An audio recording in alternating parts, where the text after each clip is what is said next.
Bien, muy buenas tardes. Pues esta es nuestra clase número 9 de Introducción a la Relatividad General. Y en esta ocasión vamos a continuar con nuestra discusión. En particular, discutamos forma de volumen. Digamos, ya saben que cuando tenemos una variedad,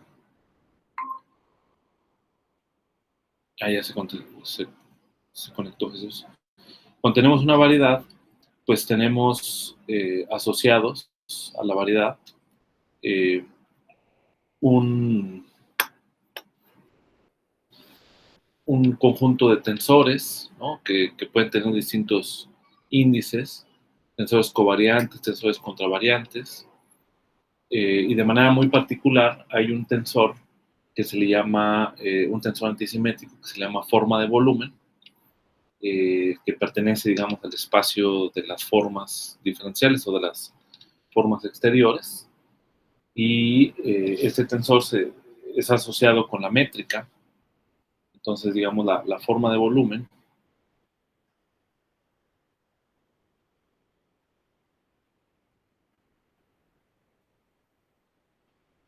de la métrica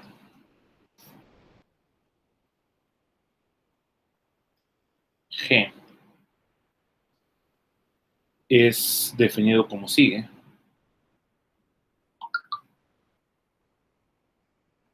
Como la n-forma exterior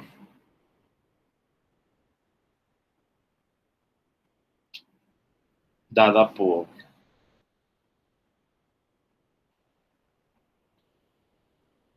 básicamente omega G es el determinante de la métrica, ¿okay? Y luego el producto en la base del marco natural, el producto de las n bases, ¿no? De los n elementos de la base, x2, etcétera, hasta dxn.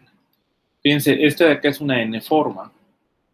En el espacio, digamos, de formas diferenciales, uno puede ir construyendo formas que tengan distinto tamaño, ¿no? Digamos, la 1 forma, 2 forma, etcétera. Pero esta es la última n-forma que puedes construir, porque si yo multiplico esta n-forma con el producto wedge con cualquier otro elemento base, pues esto de acá va a ser 0. Porque este de acá va a ser alguno de estos, y como el producto wedge es anticonmutativo, entonces automáticamente vas a tener esta condición. Entonces, digamos, de alguna forma, esta n-forma es como la última que tú puedes construir. Y, y bueno, es una forma muy importante. Es una forma importante porque con esta forma se puede inducir, digamos, el elemento de volumen en una variedad, ¿no? ¿Vale? Entonces, aquí se puede inducir sobre dominios orientados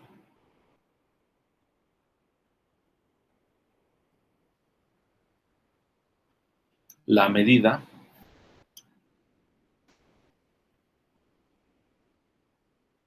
que sería mu G, básicamente igual, excepto que aquí es el elemento de volumen.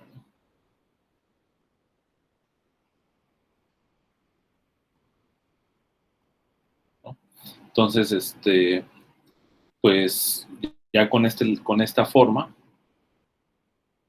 o sea, básicamente uno lee, o sea, la inducción es muy sencilla en el sentido de que tienes la forma y tú simplemente lees los diferenciales que hay acá y con eso construyes la medida. ¿Okay? Entonces, si tú tienes una variedad, digamos, y por ahí tienes algún dominio de alguna carta, entonces el volumen, ¿vale?, de U está dado por la integral de mu g en u. ¿Okay? Ese es básicamente el asunto. Entonces, y bueno, esto ya lo conecta también con cómo está definido el concepto de integración en el contexto de variedades diferenciables, que se utilizan las formas diferenciales, ¿no?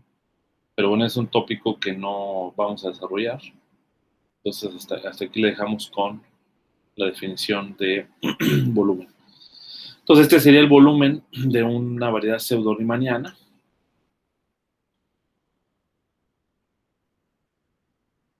¿Sale? Variedad pseudo-riemanniana. Y si nosotros queremos calcular, digamos, el volumen de toda la variedad, tenemos que hacer una partición, ¿sale? Y aquí hacer una suma sobre todos los dominios para calcular todo el volumen. Y esa es la diferencia, ¿no?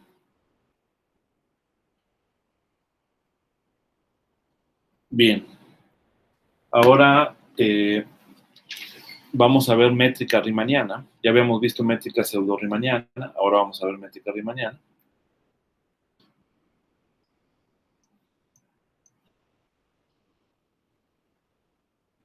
¿Sale?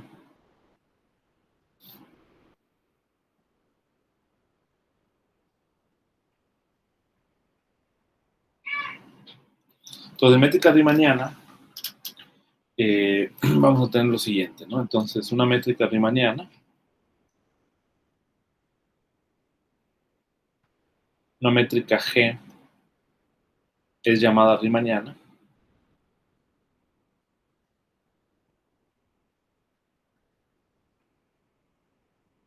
¿Sale? Es llamada riemanniana si la forma cuadrática que define la métrica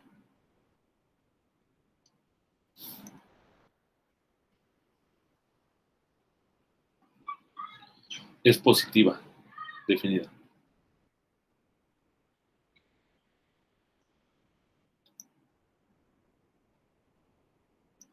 Positiva, ¿no?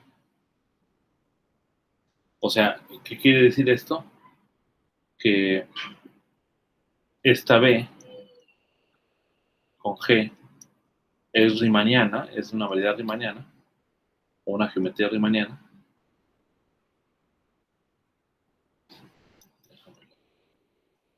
Lo escribo mejor.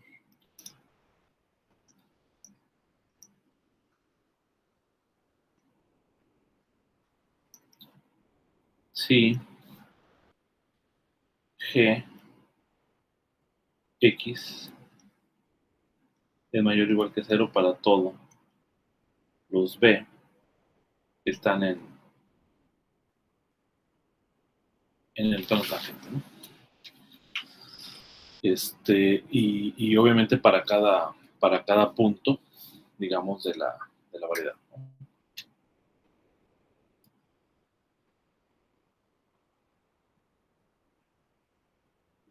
Okay.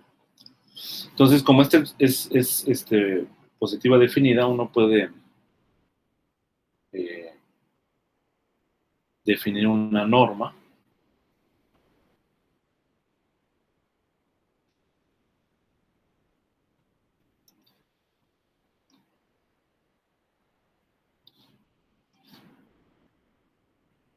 básicamente.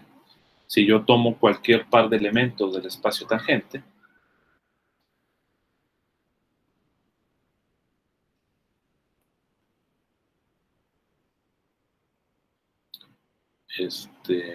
bueno, este elemento, el espacio tangente, entonces Gx B, esto de acá es Gx BI DI BJ.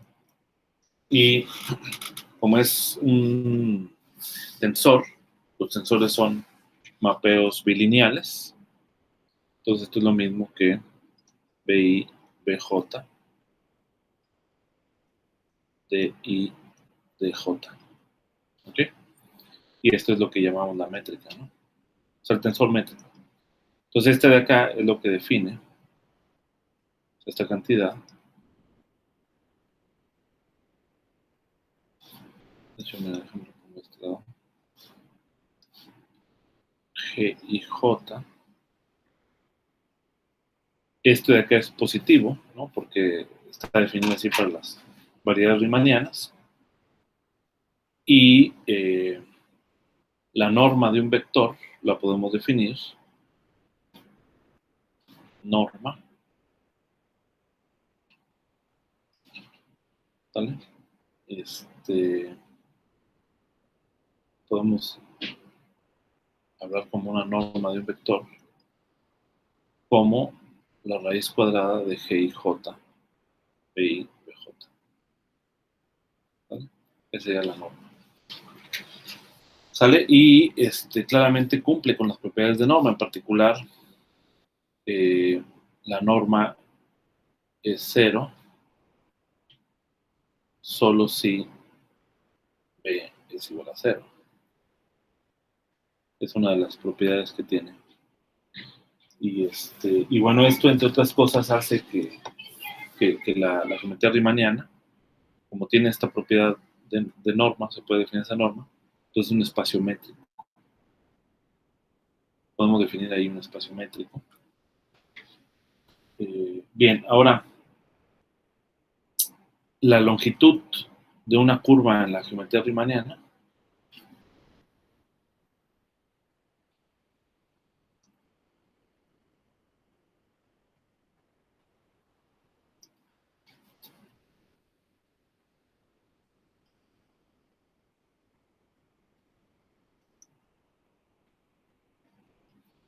longitud de una curva gamma, digamos, pues ya sabemos cómo está definida. Tenemos nuestra variedad. Tenemos aquí los reales sobre un intervalo. Y tenemos un mapeo, ¿no? Ese sería el mapeo de la curva gamma, que al final de cuentas representa aquí una cierta curva, ¿no? Y bueno, sabemos que para poder operar sobre esta gamma, pues tenemos que proyectar, ¿no? O tenemos que tomar el mapeo coordenado de las coordenadas, ¿sale? Sobre la variedad a el espacio euclidiano. Entonces, ¿cómo está definida la curva? Bueno, la curva gamma, pues es, como les digo, es un mapeo que va de un conjunto de los reales a la variedad. ¿Okay? A la variedad y entonces si nosotros tomamos las coordenadas justamente de la variedad, podemos construir el mapeo phi con posición gamma, ¿no? Este también va de I, pero ya va en Rn. Bueno, no en Rn, sino en un abierto de Rn, ¿vale? Que es el que proyecta la carta. Entonces esto es lo que llamamos X alfa, que son las coordenadas, que van a depender del parámetro lambda, que es un elemento es como parametrizamos las curvas, ¿no? Entonces, este phi con posición gamma es un elemento en Rn, entonces tiene n componentes y cada componente le llamamos X alfa, ¿no? Como habíamos visto, son las coordenadas locales. ¿Okay? Entonces la longitud pues va a estar definida como la integral de AB de la métrica de esta X que depende de lambda, multiplicado por los vectores tangentes.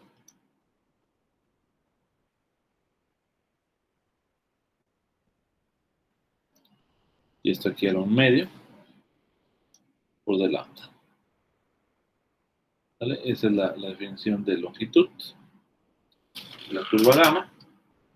Y bueno, pues esta lambda, como habíamos dicho, pertenece al intervalo abierto, o intervalo abierto, cerrado, puede ser, ¿no? De AB. Profesor, Sí.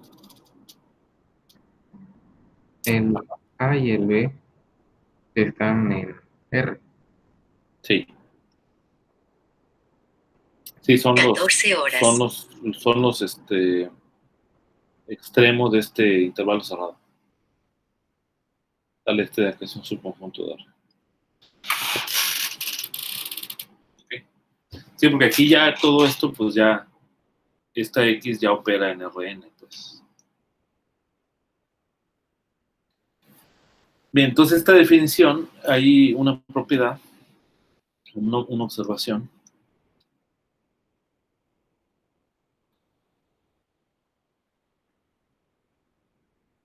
Es independiente de la parametrización de la curva.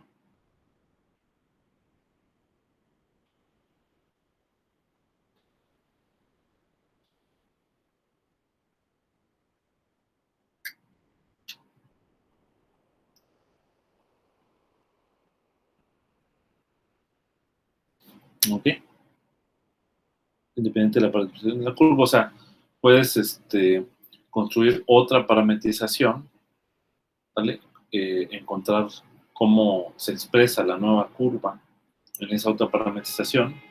En principio la imagen de la curva es la misma, más bien, no en principio, sino es la misma la imagen, porque la curva pues es el objeto geométrico, ¿vale? Entonces la imagen va a ser la misma, pero la forma particular en la manera en cómo va a depender ahora las coordenadas en función del nuevo parámetro puede cambiar.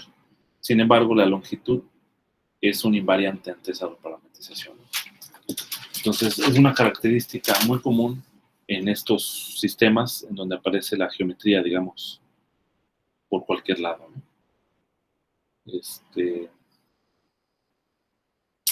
Bien, la distancia, ahora es otra definición. Jesús, ¿quieres comentar algo? Quería hacer dos preguntas. Sí, adelante. La primera era con lo de arriba, cuando pedíamos que la métrica fuera positiva. Entonces, por ahí he visto que cuando se toma en cuenta el tiempo, da negativo y se le añade un menos. Pero la pregunta caería en no sé si sea algo así como súper obvio, pero no podemos tener complejos porque en una métrica no sabríamos cómo ordenar sus distancias o algo así. Porque ya estamos No. pidiendo que sea mayor a cero. O si puede, si hay eh, si hay variedades que son consideradas como complejas y así. Bueno, a ver, aquí hay una cuestión.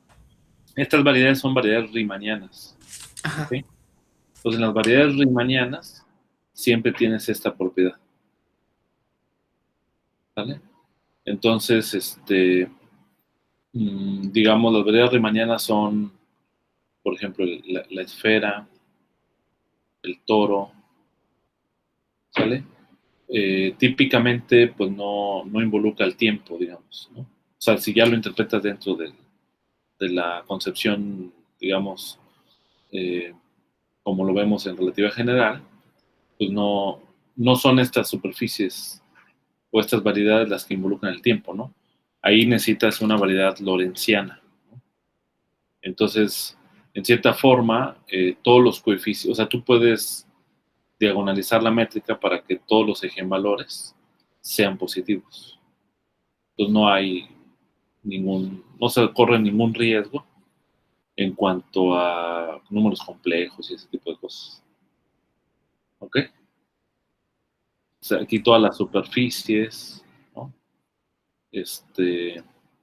Son geometrías, son variedades riemannianas.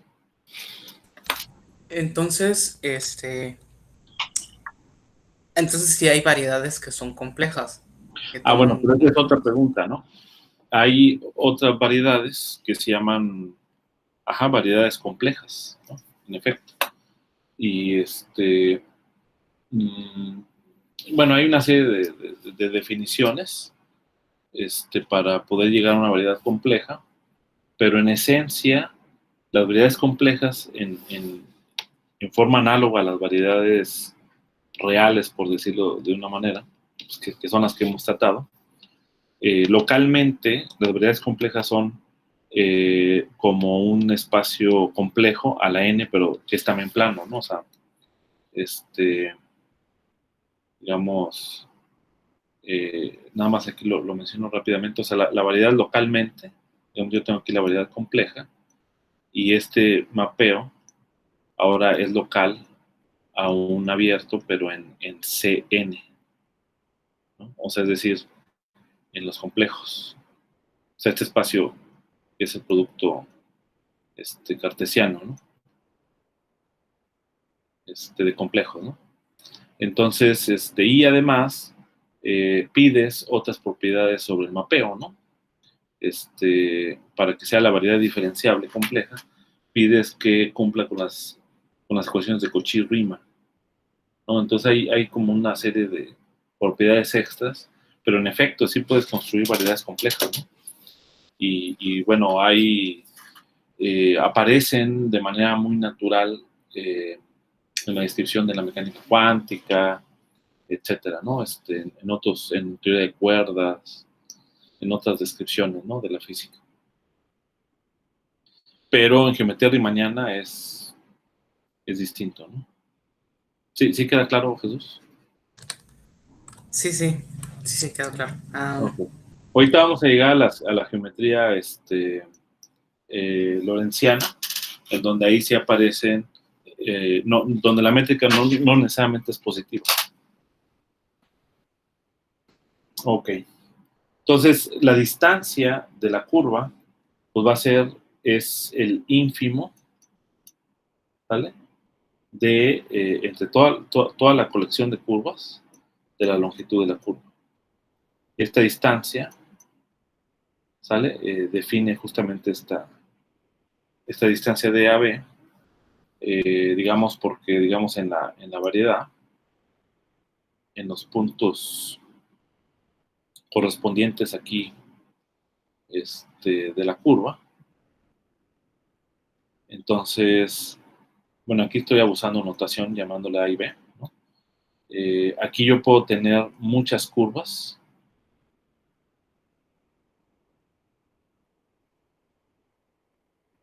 ¿No? Que unan estas dos, y entonces pues simplemente la distancia se define como aquella que corresponde con la longitud mínima, ¿no? ¿Vale? Esa sería la distancia de una curva. Y en particular, aquí va a haber solo una curva que corresponda con esta distancia, ¿no? Entonces la curva que cumpla con eso, la curva cuya cuya longitud es la mínima,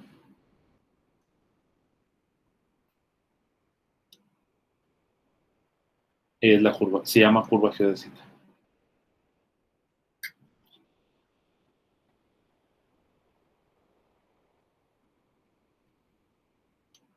¿Ok? Se llama curva geodésica. Y, bueno, aquí de acá es a lo que me refería hace un momento. Esta funciona como una distancia, ¿sale? Como una métrica, más bien. No la métrica de la G que estamos viendo, sino lo voy a llamar así con mayúscula. Esta métrica es un concepto que también aparece en el cálculo avanzado o en el análisis matemático para definir una clase de espacios como el espacio de Banach o también el espacio de Hilbert, que es un espacio particular del espacio Banach. Y estos espacios se llaman espacios métricos, ¿no? Porque tú puedes equipar al espacio con una distancia, ¿no? Con una métrica, ¿no? Entonces, esta distancia tal como está aquí define, digamos, esta propiedad matemática, y entonces equipa, digamos, a la variedad riemanniana de la estructura de un espacio métrico, ¿no? Y la topología, pues es la topología que se hereda, ¿sale? Del hecho de que la variedad misma es un espacio topológico, ¿no? sea, los abiertos son básicamente las cartas, los dominios, ¿no? Las cartas, etcétera. Bien, ahora, pues con esto terminamos básicamente de geometría riemanniana, no vamos a ver mucho más. Y ahora sí vamos a mencionar lo de métrica lorentziana, ¿no? Métrica, la métrica lorentziana. Profe, Ajá. otra pregunta. Sí, ¿Podríamos encontrar más o menos la forma de esta curva si hiciéramos variación a la longitud de la curva? por supuesto. Principio mínimo. Sí, Ah, sí, ok. sí. Nada más que lo vamos a hacer para la lorentziana. Ok. En efecto, esta de acá, tú puedes utilizar las técnicas que conocemos de cálculo de variaciones en mecánica clásica y tratar de encontrar cuál es la condición, ¿sale? Que deben cumplir las curvas para que esta longitud sea la más pequeña, ¿no? Entonces ahí te va a dar justamente la ecuación geodésica, que va a ser una ecuación para estas X que involucran la métrica, ¿no? Entonces sí, en efecto se puede variar, pero ahorita lo vamos a, más adelante se va a hacer se va a introducir el concepto de geodésica, ¿no? Con mayor, más información, ¿no? Bien, entonces, en el caso de una métrica lorentziana, pues ese nos va a dar ahora una, ¿cómo se llama? Un espacio, una geometría lorentziana. Entonces, básicamente lo que tenemos es una pseudométrica riemanniana,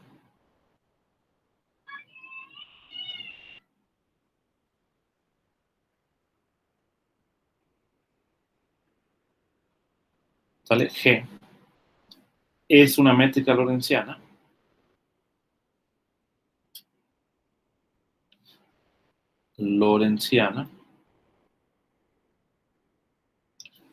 ¿sale? Si la asignatura,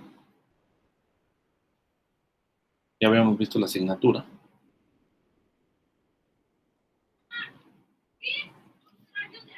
si la asignatura de la forma cuadrática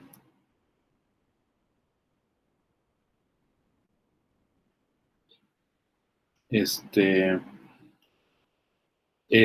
la siguiente, ¿no? Es menos, más, etcétera. O sea, nada más hay un signo menos, ¿no? Y esas vamos a llamarlas variedades riemannianas, lorentzianas. Entonces aquí es conveniente distinguir, digamos, la dimensión. En este caso, es conveniente llamar a la dimensión de la variedad como n más 1, donde n se refiere a las n coordenadas espaciales, ¿vale? Y este es el 1, ¿no? Que es la coordenada temporal, básicamente. Entonces este de aquí, n son las dimensiones espaciales.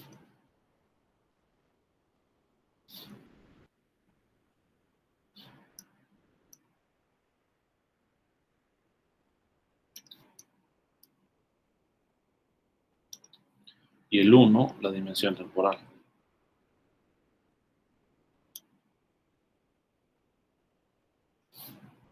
¿Ok? Entonces, a partir de aquí, cuando estemos trabajando con métricas lorentzianas, pues vamos a utilizar índices griegos para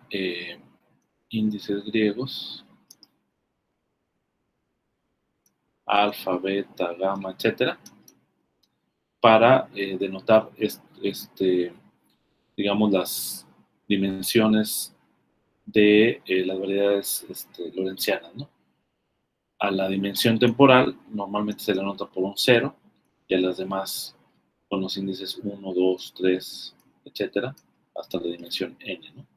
tal manera que tú tienes aquí las n más 1 dimensiones. Y la métrica, en este caso,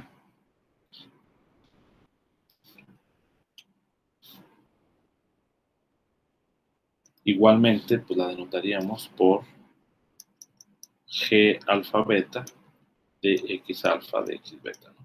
Y donde tenemos, ya sabemos, la convención de suma de índices de Einstein, ¿no? Pues si nosotros expresamos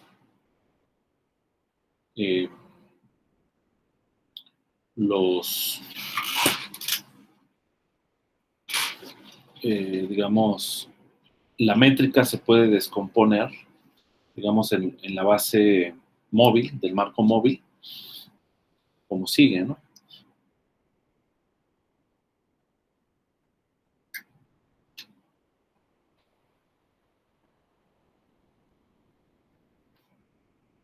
En el marco móvil, ¿cuál es el comarco? ¿Okay? Como G igual a menos teta 0 cuadrado más, y luego aquí tenemos los demás, ¿no? Donde básicamente teta alfa pues están relacionados con el marco natural como A alfa beta de X beta. Entonces estos teta se llaman drill bands o fear bands para la métrica, ¿no? Entonces, un ejemplo que tiene una importancia enorme es la métrica de Minkowski. ¿Okay? Entonces, una métrica de Minkowski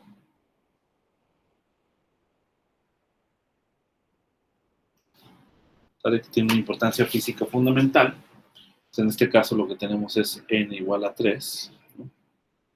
Es una métrica plana, por lo que aquí G son constantes. Entonces, uno puede expresar la métrica simplemente como G igual a menos dx0, la componente, cuadrado más la suma de i hasta 3 de xi cuadrado. Y esto es básicamente la métrica de Minkowski. Aquí hay una serie de mapeos en el caso de Minkowski.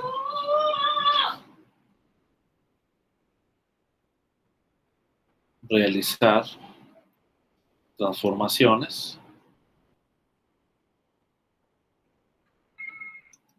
rígidas. ¿Sale? Las transformaciones rígidas son en el espacio Minkowski.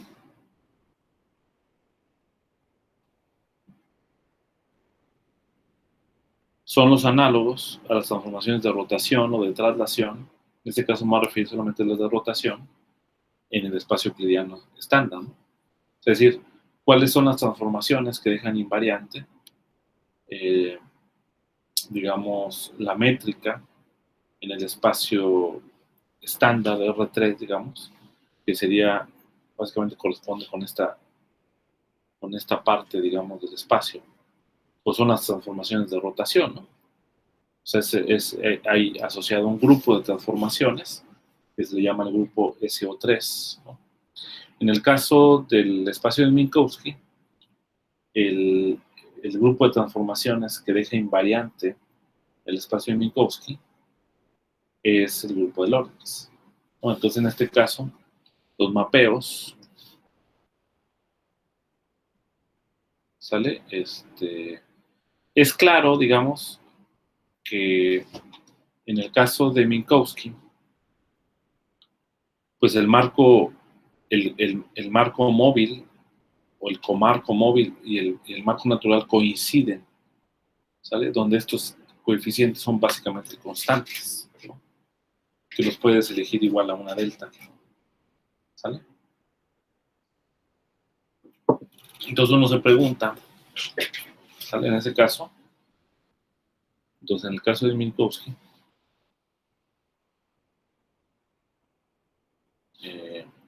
antes, en este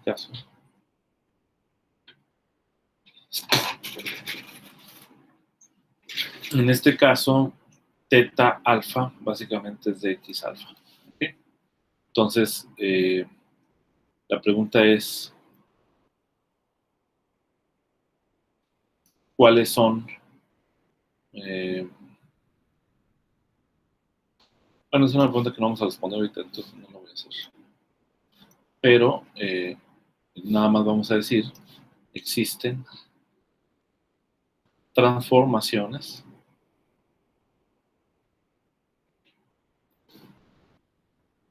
L alfa alfa prima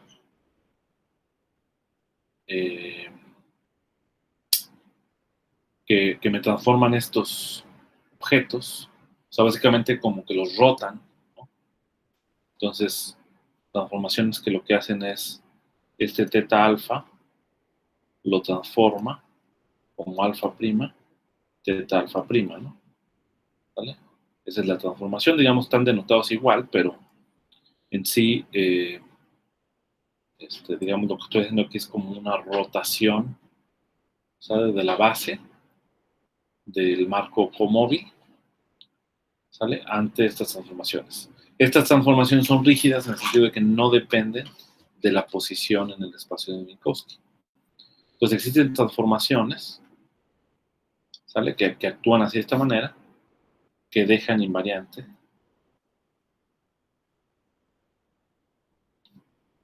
la métrica. ¿Sale? Entonces estas transformaciones son el grupo, el conjunto, este conjunto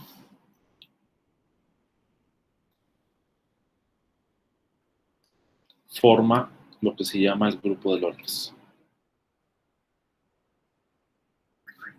En este caso, que es el espacio de Minkowski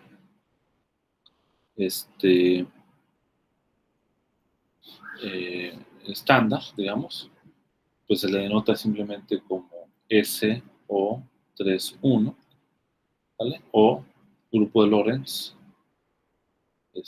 L, también se le puede llamar L3 más 1, ¿no? Pero esta es una forma bastante común, que lo van a encontrar por ahí, porque claramente el grupo de Lorentz pues tiene un sector que es espacial, ¿sale? Que tiene que ver con estas transformaciones espaciales, pero también tiene transformaciones que mezclan el espacio y el tiempo, que son los boosts, ¿no? Que hablábamos la vez pasada, ¿no? O sea, en el espacio Minkowski puedes tener boost, que son como rotaciones, pero que mezclan, digamos, espacio y tiempo. Puedes tener rotaciones estándar, ¿no? Y con esas rotaciones y boost formas el grupo de Lorentz, ¿no? También puedes unirlo con el grupo de traslaciones y eso forma lo que es el grupo de Poincaré.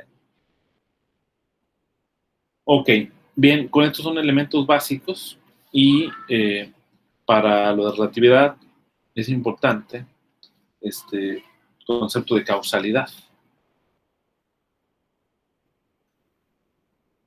Entonces, todo esto pues ya va a ser sobre una variedad pseudo-riemanniana, digo, lorentziana, bueno, sí es una pseudo-riemanniana, ¿no? Pero en particular la variedad lorentziana, que es o sea, las variedades lorentzianas son las variedades que describen el espacio-tiempo, ¿no? Entonces son los que tenemos que tener en cuenta, ¿no? Entonces aquí necesitamos definir algunos conceptos como son conos causales y nulos.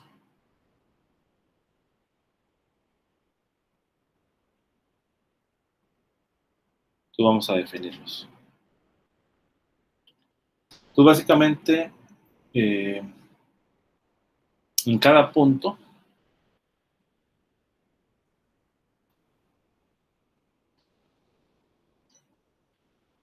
sale de la variedad lorentziana. Pues aquí, de aquí en adelante vamos a considerar variedad lorentziana, ¿no? mientras no digamos lo contrario.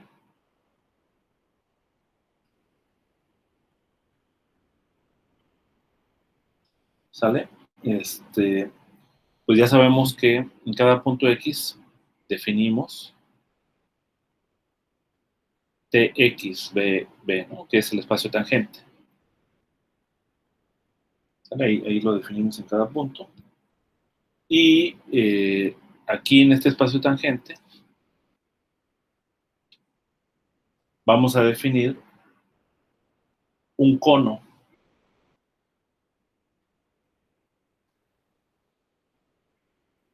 doble.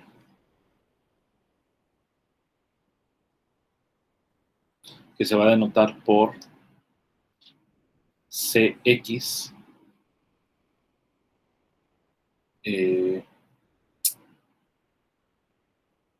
y que se va a llamar cono causal.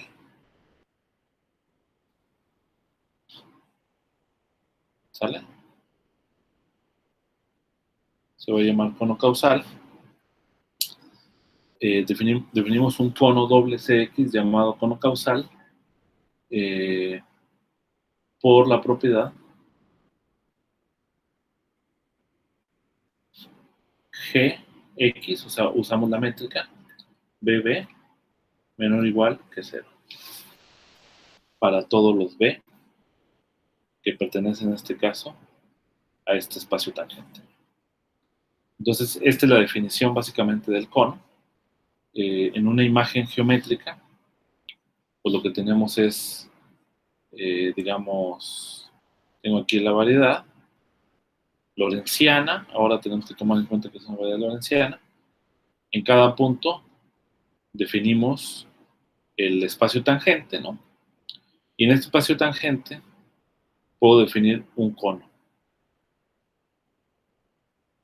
¿Sale? Entonces, de alguna manera lo que tengo es este cono.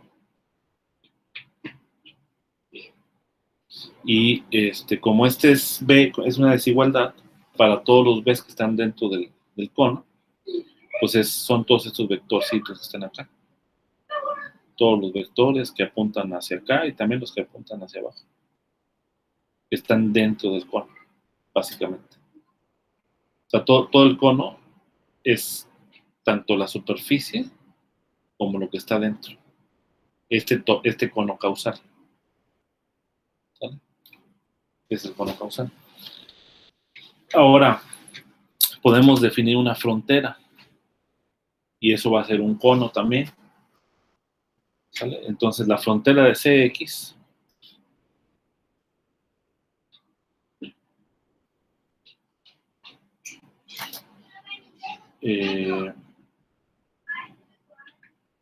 es el cono doble gamma X, vamos a llamarle.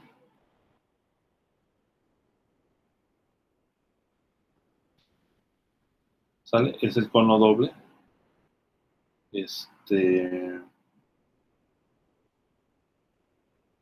Y de acá va a ser llamado cono nulo.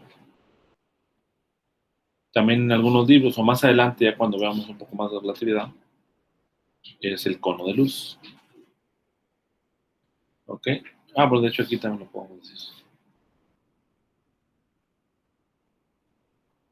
¿Sale? ¿Por qué es el cono de luz? Porque la luz que se mueve en el espacio-tiempo, ¿no? que viaja a través de las curvas geodésicas del espacio-tiempo, se mueve sobre el cono nulo. Y la condición que define el cono nulo es básicamente que GBB es igual a 0. ¿Vale? Para los B's que están en el espacio tangente. Entonces, esta es la condición del cono nulo. Y en una imagen geométrica, pues lo que yo tengo ahora nada más es la superficie del cono. Ya no tengo el interior, sino nada más esta parte de la superficie, ¿no? Esta es la geometría. ¿Vale? Entonces, uno tiene que tener en mente que esto es local, ¿no? O sea, de que si yo me moviera aquí sobre la variedad. Esto de acá representa, vamos a verlo un poquito más adelante, pero se llama una línea de mundo, ¿sale? Porque yo me voy moviendo por la variedad del espacio-tiempo, y este cono, dependiendo de cómo sea la estructura, puede ir cambiando de dirección, ¿no? Puede ser que acá ahora esté así, ¿sale? Depende en sí de cómo vaya a ser la estructura de la variedad riemanniana. O sea, no es el mismo cono. Para cada punto voy a tener mi propio cono, ¿vale? Pero es importante definir el cono porque eso es lo que nos va a dar la noción, ahorita lo vamos a ver más adelante, del concepto de futuro y de pasado. Ahorita lo vamos a ver, ¿no? En un momento. Ahora, claramente, hay vectores B que no caen dentro del cono. O sea, puede ser que haya vectores que estén acá afuera, ¿vale? Entonces, en ese sentido es conveniente definir la clase de vectores. Entonces vamos a definir en general un vector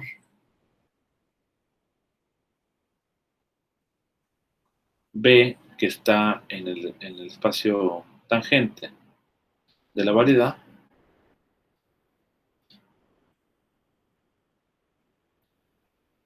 Es llamado vector causal.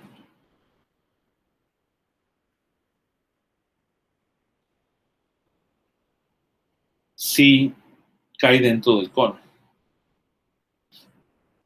Si al hacer esta operación sale que sería pues simplemente la métrica sobre dos vectores, sobre estos vectores, es menor que 0. ¿Sale? Entonces en ese caso yo tengo un vector que es causal. ¿Okay? O sea, claramente, ¿sí? Ahí, en esas dos condiciones, para los conos, es con el mismo vector, Sí. Sí, no es diferente. no, es el mismo vector.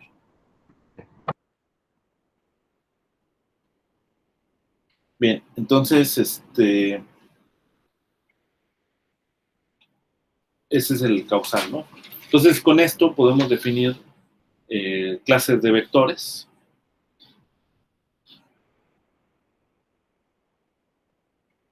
Las siguientes tres clases de vectores.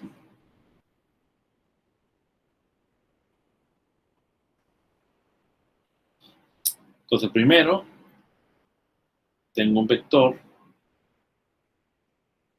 que de acá se va a llamar tipo tiempo. Si Gx está dentro del cono. O sea, si el vector está dentro del cono. Ese es tipo tiempo. Puedo tener otro vector que es tipo espacio. Si el vector, si la métrica cumple con esta propiedad, es mayor que 0, ¿no? Que es cuando les digo que los vectores pueden estar afuera del cono. ¿Vale? Y otro vector también, que son los vectores con los que viaja la luz, que es nulo.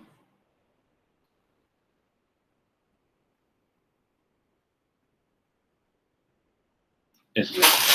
¿Okay? Entonces,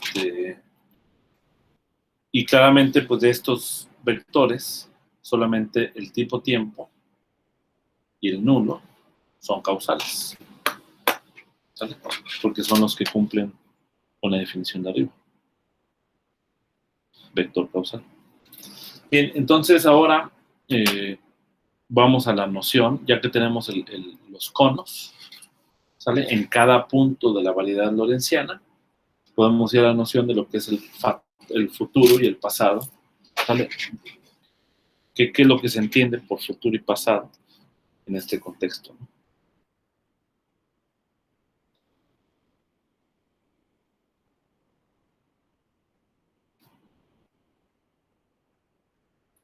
Bien, entonces básicamente el futuro y pasado pues como dijimos, lo vamos a definir en términos de los conos.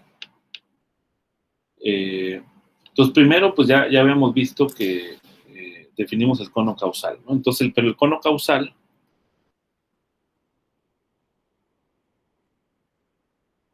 que es todo, tanto la frontera como el interior, ¿no? El cono causal CX se puede separar en dos conos convexos.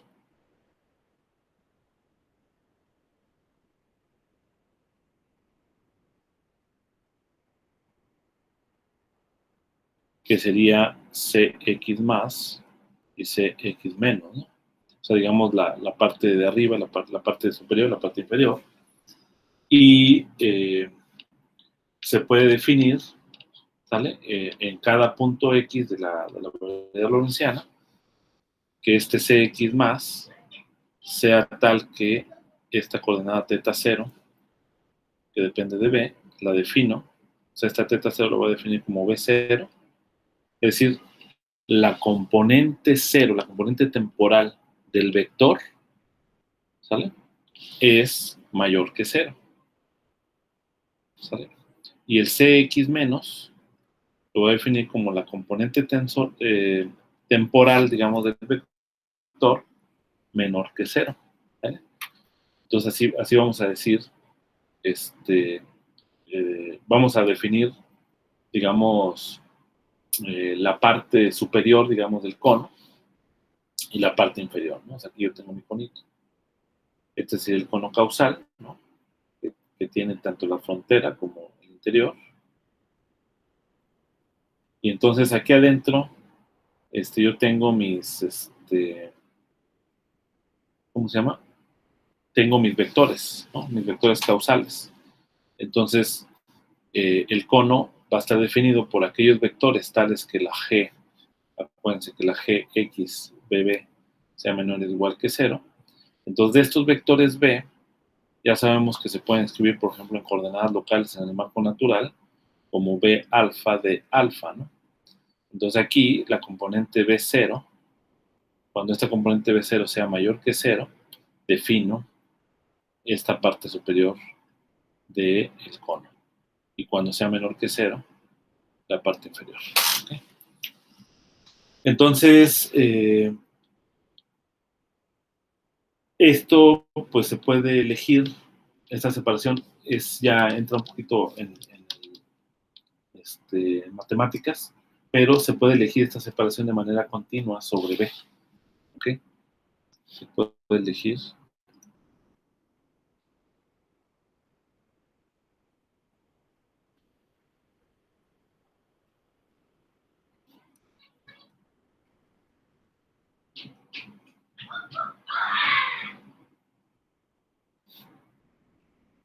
Sobre la variedad. Entonces,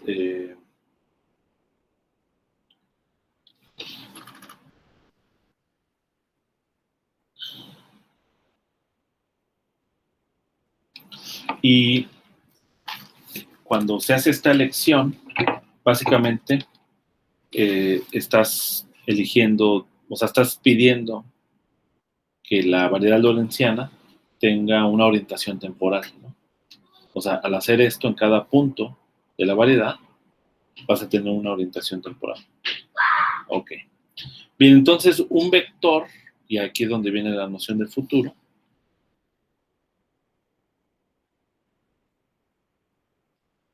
un vector causal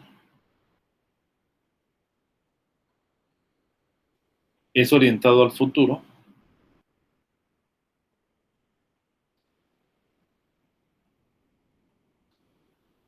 si el B, el vector B, pertenece al cono superior. ¿Okay?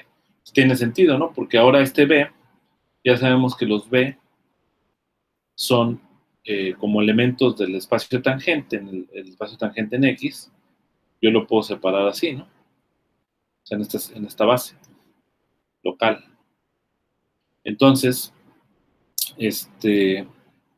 simplemente estamos diciendo que B0 pues va a ser mayor que 0. O sea, la componente 0 del vector va a apuntar hacia arriba, ¿no? Entonces ese va a ser un vector causal orientado al futuro. Y un vector causal es orientado al pasado, pues simplemente que pertenece al otro. Entonces un vector causal es orientado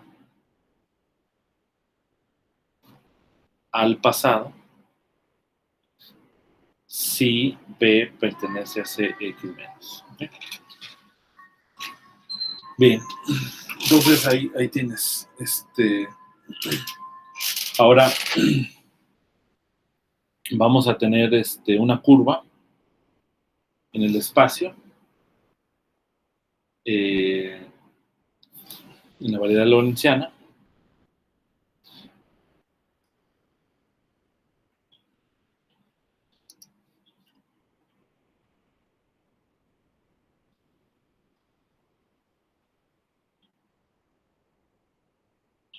¿Sale?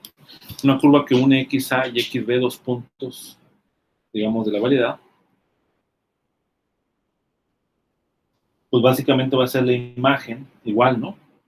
Como hemos visto muchas veces, tenemos aquí los reales, nuestro intervalo, y acá tenemos nuestra variedad lorentziana. Entonces acá tenemos XA, XB, entonces va a ser esta imagen, ¿no? Esa va a ser mi curva, y igual como hemos visto. Entonces, esta gama pues puede estar parametrizada igual, ¿no? Como con lambda, como lo hicimos en el caso de las métricas riemannianas. No hay ninguna diferencia. Estos gamma lambda pues son elementos de B, ¿no? Son todos estos puntos que están sobre la variedad. Y podemos hacer también nuestro mapeo hacia el espacio euclidiano, ¿no? Con nuestras coordenadas. Y definir lo que sería el vector tangente, ¿no? Esencialmente, haciendo abuso de notación, pues el vector tangente simplemente va a ser la derivada de esta gama respecto a lambda, ¿no? Ya sabemos que esta gama tiene que referirse ya a las coordenadas, ¿no? Que fueron después mapeadas. Entonces aquí se está haciendo como un abuso de notación, ¿no? Ok. Entonces,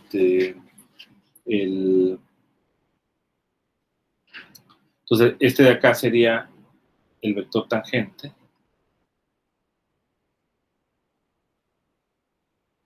Este sería el vector tangente a gamma en el punto gamma lambda. ¿Sale? Que corresponde, que es un elemento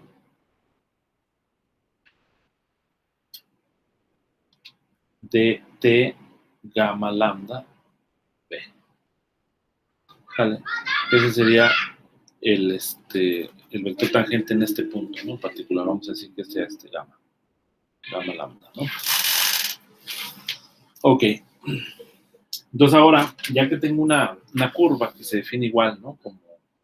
Como habíamos visto previamente, podemos darle sentido a la noción de una curva causal futura. ¿Sale? Entonces vamos a tener aquí en una variedad lorentziana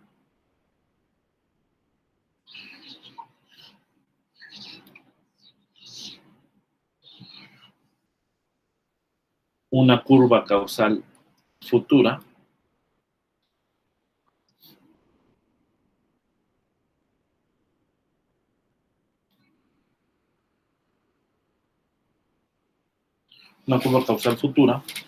pues va a ser una curva con vectores tangentes causales orientados al futuro. ¿Ok?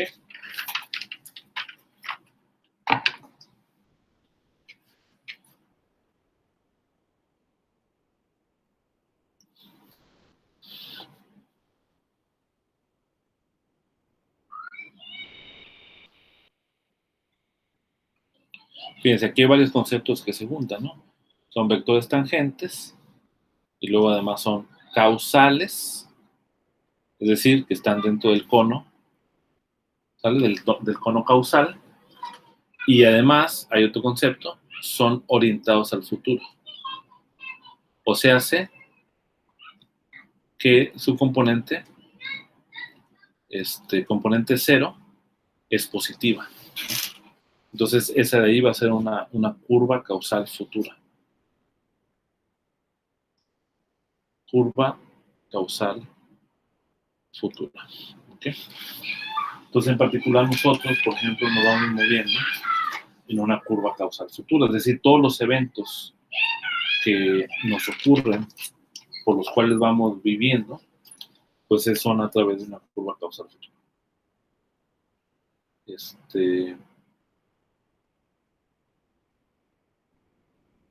Y bueno, también podemos tener una curva tipo tiempo.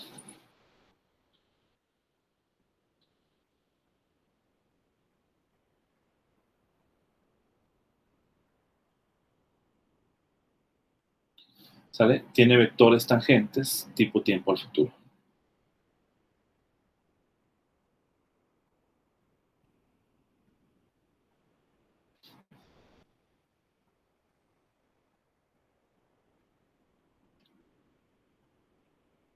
¿Ok?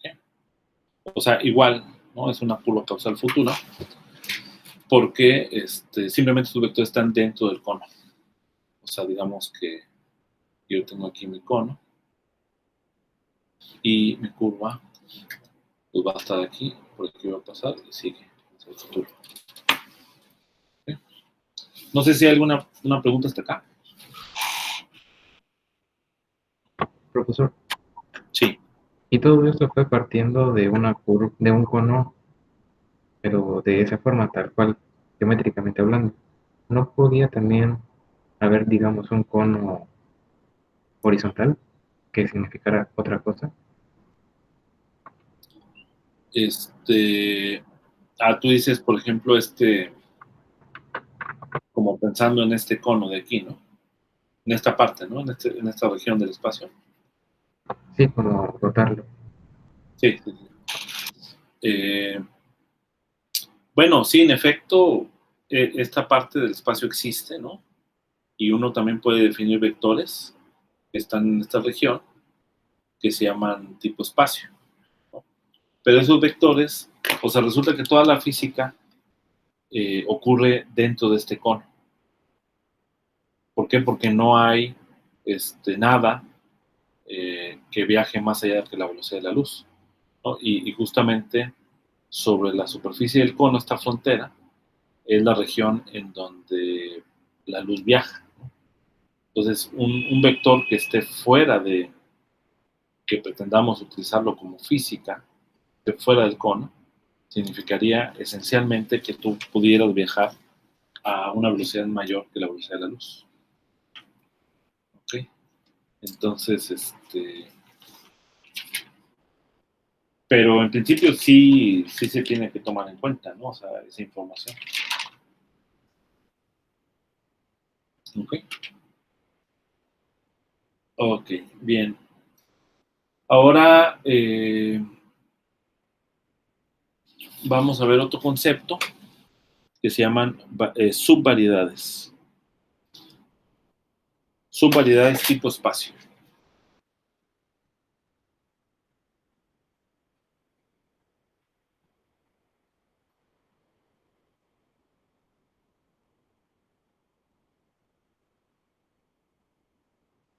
Ok. Entonces, básicamente, lo que vamos a tener es una subvariedad. Estamos hablando en este caso de subvariedades de las variedades lorentzianas. ¿Okay? O sea, M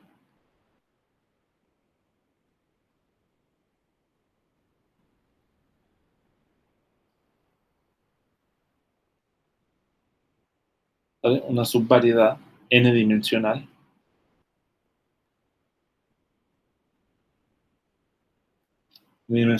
de una variedad diferenciable, ¿no?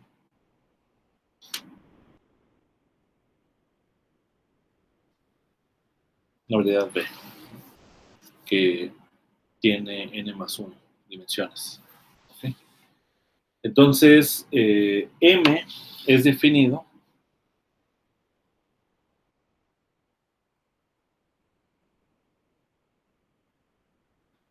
por una función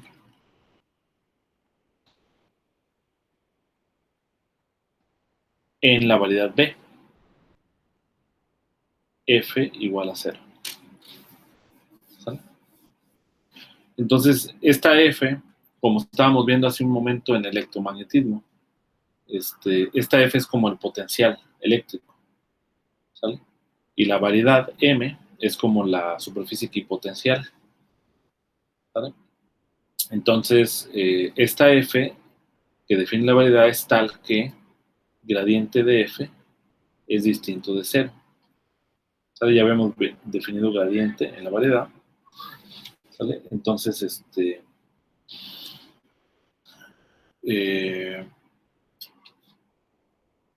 este gradiente de f se denota, es el vector contravariante, ¿vale? GF, el gradiente de f es un vector contravariante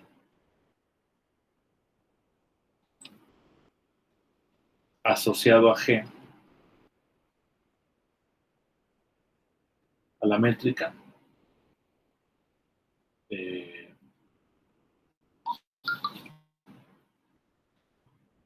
no, perdón, aquí estoy equivocado. Vamos a definir un vector nu, digamos, que sea un vector contravariante asociado a la métrica, dado por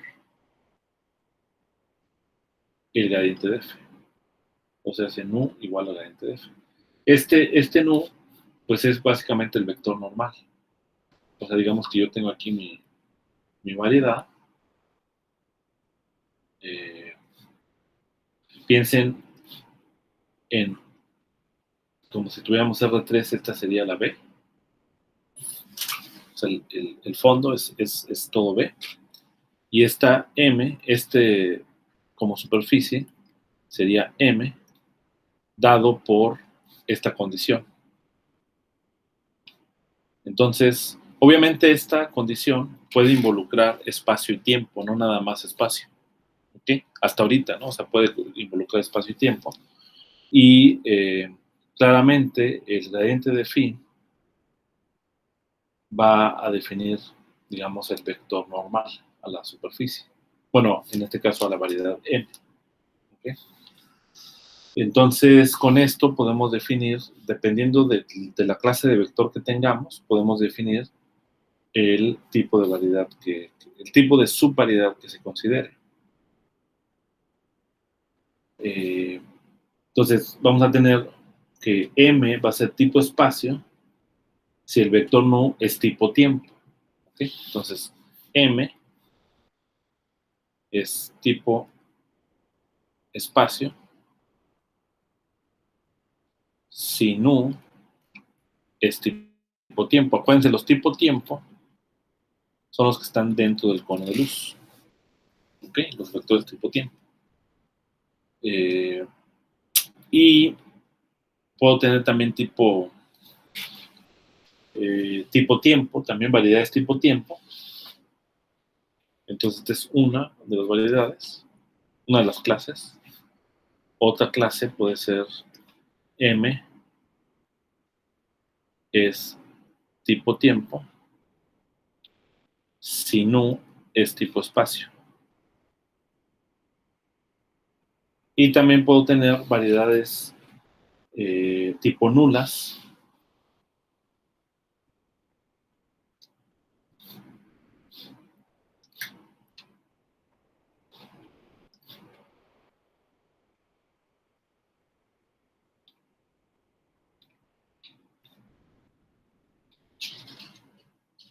¿Ok? Sí, es el nulo. Entonces aquí, por ejemplo, va a haber, yo creo que estos conceptos van a quedar más claros. Resolviendo algunos de los ejercicios que van a aparecer por ahí, ¿no? Entonces, en particular hay un ejercicio que es importante para la teoría general, porque nos permite demostrar que cualquier métrica, lo vamos a, lo voy a dejar de tarea, pero posiblemente lo voy a resolver yo. Voy a dejarlos un ratito y ya quizás lo resuelva. Pero el caso es de que en una variedad lorentziana, ¿sale? Se puede elegir una vecindad local, ¿no? En la variedad lorentziana. Podemos elegir aquí una vecindad local, de tal manera que la métrica G yo la pueda descomponer de tal forma que las direcciones temporales y las direcciones espaciales sean perpendiculares entre sí. En otras palabras, que esta métrica la puedo escribir como n cuadrado, que esto le llaman la función lapso, x0 cuadrado, más una parte espacial. Para todas las métricas lorentzianas siempre existe, localmente al menos, transformaciones que yo puedo realizar, transformaciones de coordenadas, que me llevan a la métrica a esta forma particular. Entonces, esto es importante porque cuando se está estudiando pues, la dinámica del espacio-tiempo, normalmente para encontrar soluciones a las ecuaciones de Einstein, pues tienes que hacer una descomposición, que le llaman descomposición por foliaciones, digamos, espacio-temporales, ¿no? O sea, digamos que tú agarras el eje temporal, ¿no? y empiezas a foliar el espacio con hipersuperficies tridimensionales, ¿sale? Y estudias la evolución de estas hipersuperficies, ¿no?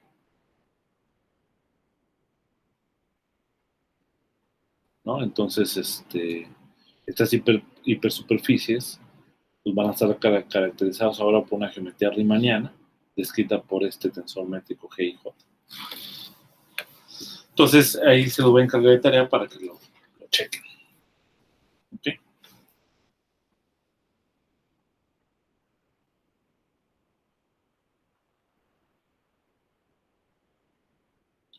Muy bien.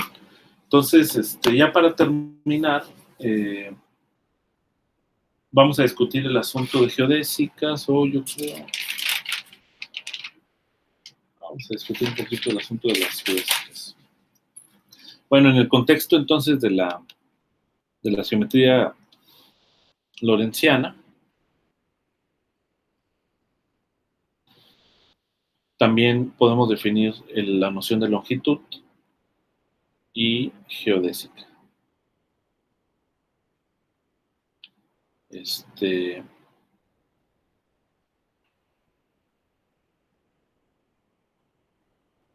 ¿Okay?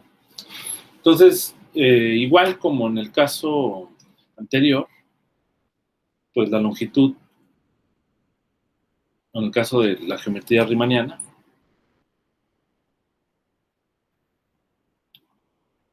de una curva causal,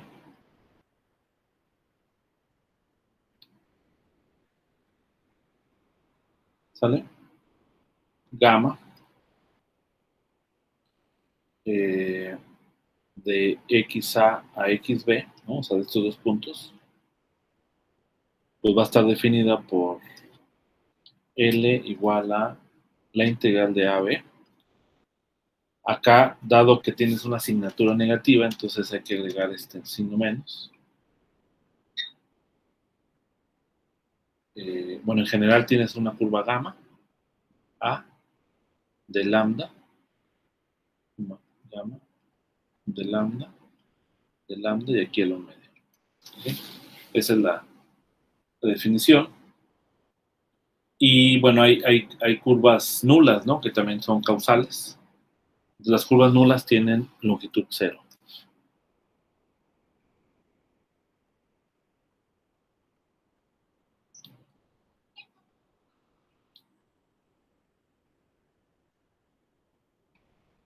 Porque básicamente esto está relacionado con el hecho de que para las curvas nulas, en cada punto, pues siempre vas a tener que la métrica de aquí es 0, ¿no? Entonces,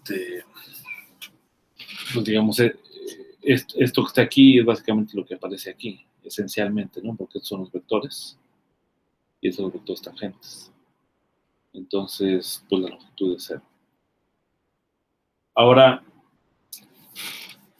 uno ya aquí donde viene la pregunta que hacía Jesús sobre la cuestión de encontrar la longitud mínima, que puede haber para una curva 15 gamma horas. entre dos puntos. Ahí ve.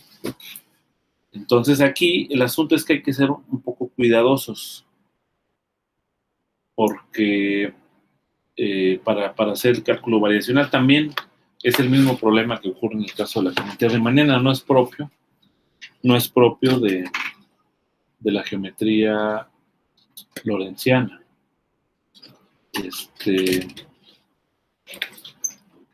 Y el hecho es que justamente en la definición de la longitud aparece este un medio. Entonces, nada más así como brevemente mencionar cuál es el problema, es que cuando yo tomo la variación, digamos, así como hacemos en mecánica clásica, y vamos a pensar que esto es como si fuera como una lagrangiana, ¿no?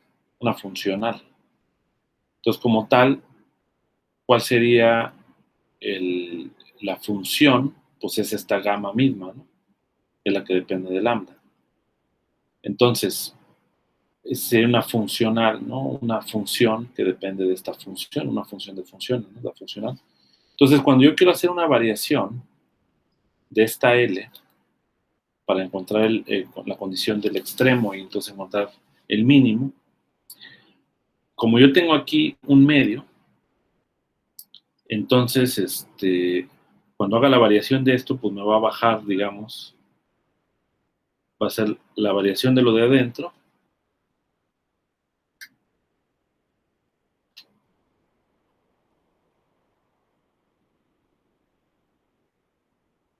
y luego esto lo va a dividir, porque como es un medio menos 1, pues el menos un medio, lo va a dividir sobre esta cantidad.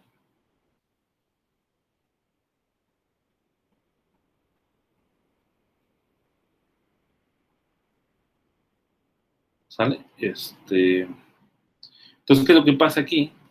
Que aquí yo puedo tener que, como la teoría de variaciones, aquí se considera, digamos, tengo aquí el punto XA, el punto XB, yo puedo considerar todas las curvas que me lleven del punto A al punto B, no nada más algunas, ¿no? Sino todas las posibles curvas, ¿no?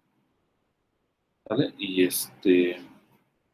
entonces solamente voy a elegir, o sea, voy a ir acotando hasta encontrar aquella que me minimice la longitud, pero en esta cantidad, en este conjunto de todas las posibles curvas, puede haber vectores nulos, ¿sale?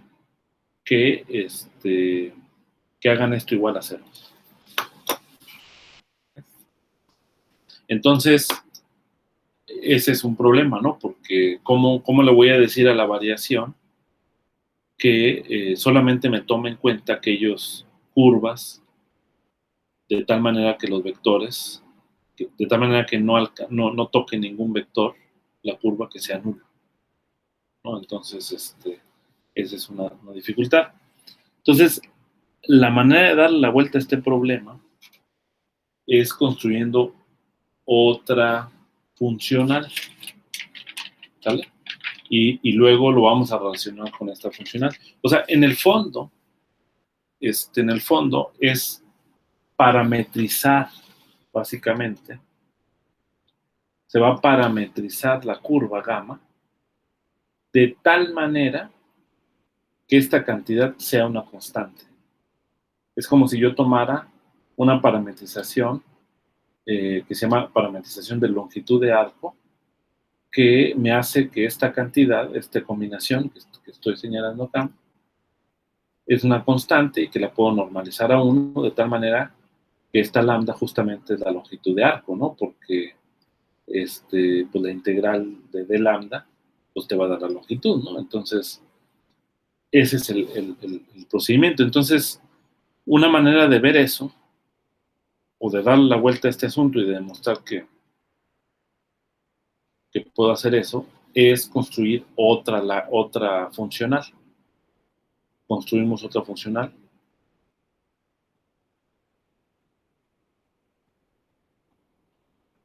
Otra funcional que al final me va a dar la misma información, ahorita vamos a ver. Y esta funcional está dada por la integral de AB, de esta como lagrangiana, de lambda, donde la lagrangiana ahora va a ser G alfa beta, X punto alfa, X punto beta. ¿Okay? Parecida, ¿no? Pero no es exactamente la misma, ¿no? Y donde esta X punto alfa, ya sabemos es de X alfa de lambda, ¿no? Donde aquí ya tomé coordenadas locales, ¿no?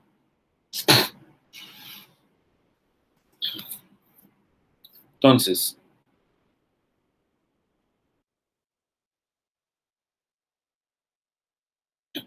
tenemos que ahora voy a minimizar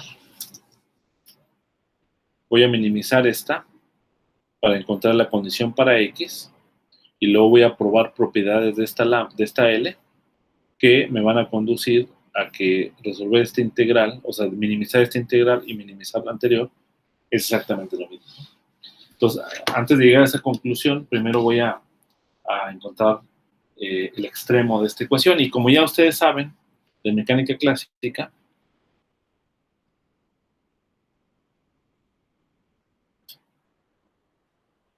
pues el extremo de esta funcional lo da las ecuaciones de Euler-Lagrange.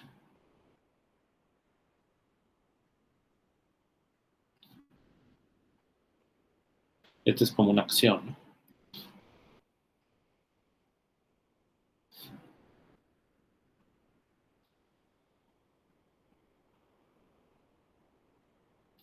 De Euler-Lagrange.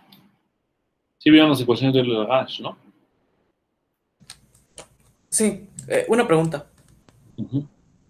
¿Seguiríamos teniendo los mismos problemas arriba si usáramos directamente la ecuación de Euler-Lagrange?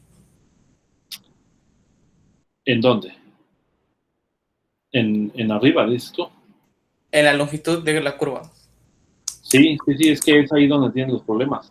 Lo que pasa es que para derivar esta ecuación, para derivarla, tienes que hacer la variación. Es cierto, ¿Vale? es cierto, es cierto. Entonces, es ahí donde está el problema. Ok, bien, entonces, bueno, vamos a hacer esto aquí sobre este de aquí. Y luego ahorita lo vamos a conectar con lo de arriba. Entonces tenemos que hacer simplemente las derivadas. Realizamos las derivadas.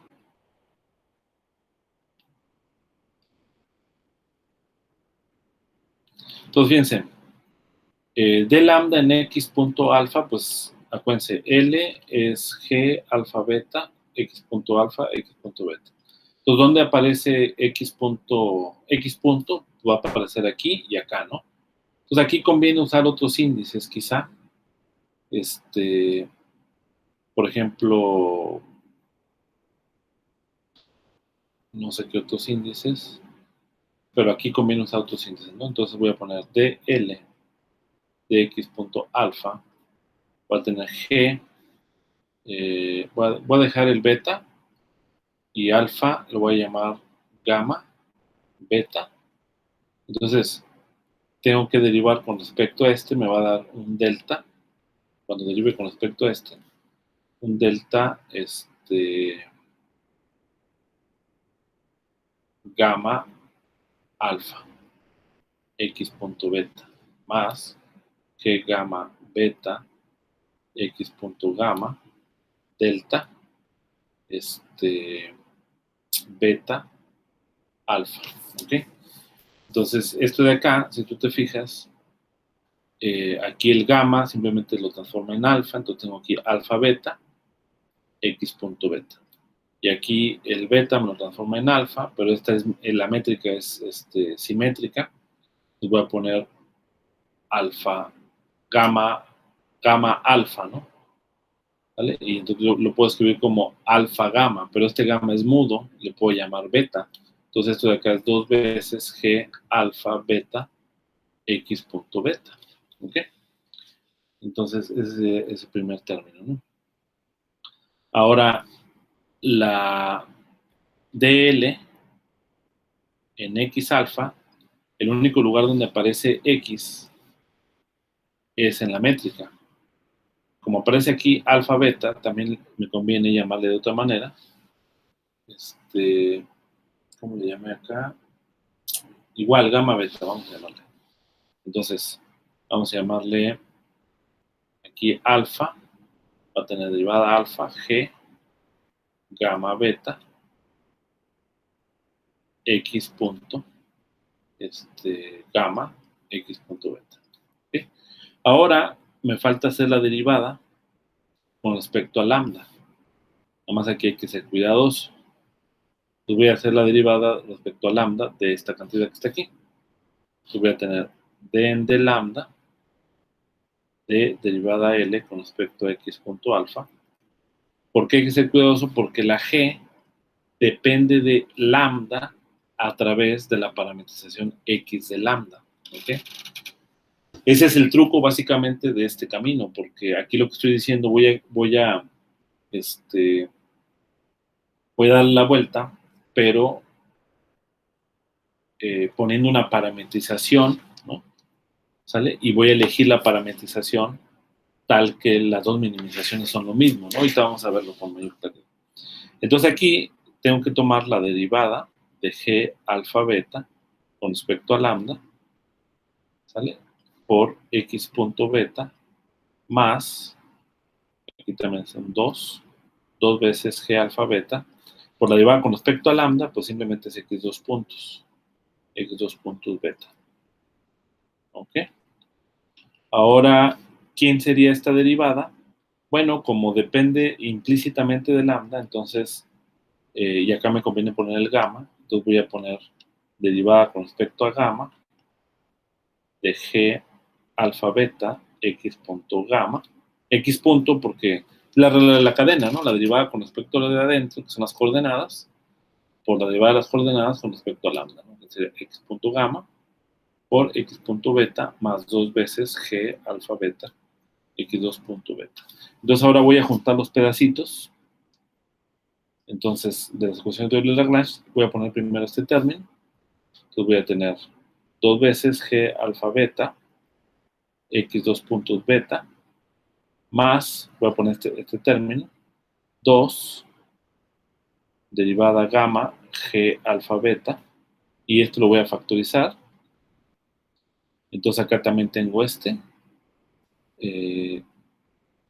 a tener más, no, pero este es menos, ¿no? Y además este es 2 veces y el otro no tiene signo menos, entonces aquí lo voy a escribir así.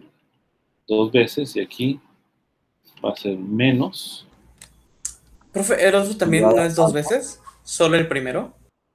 Sí, aquí son los dos, mira, 2, 2, aquí está el 2. Ah, no, hablo de la parcial con respecto a... ¿Cuál? Aquí están. Ok, ok. G gamma beta, y esto sería G punto gamma, X punto beta.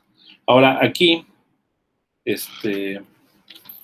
fíjense, este término está contraído alfa, gamma, beta. Aquí están los índices.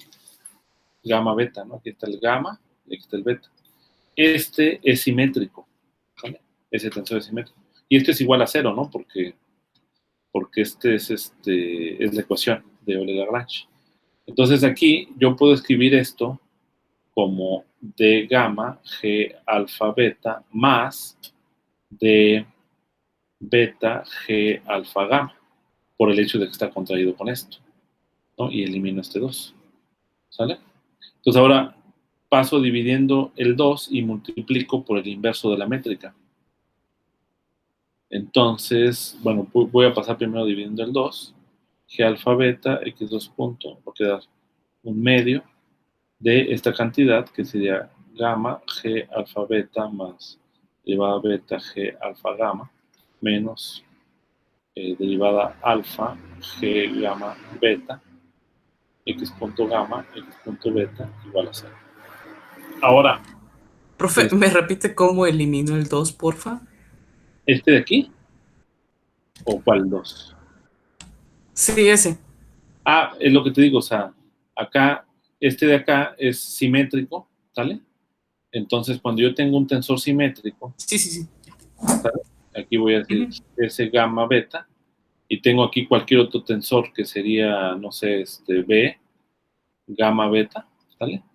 Yo puedo escribir esto siempre, como este es simétrico, puedo escribirlo como B, gamma, beta, más B, beta, gamma, por S, gamma, beta, entre 2.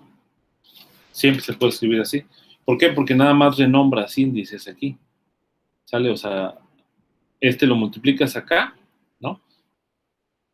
Vas a tener un medio de B, gamma, beta, S, gamma, beta.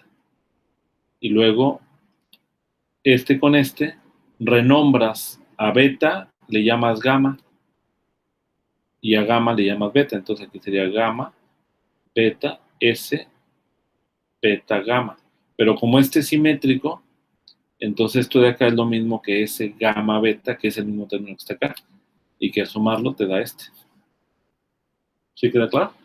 Entonces por eso aquí, el 1 medio, un medio que está aquí es el que cancela de acá. Ok, ahora toda esta expresión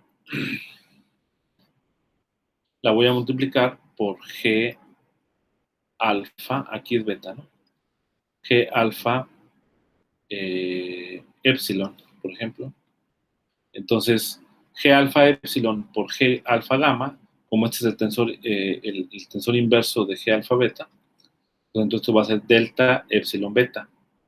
Va a tener delta epsilon beta, x2 punto beta, más un medio de G alfa epsilon,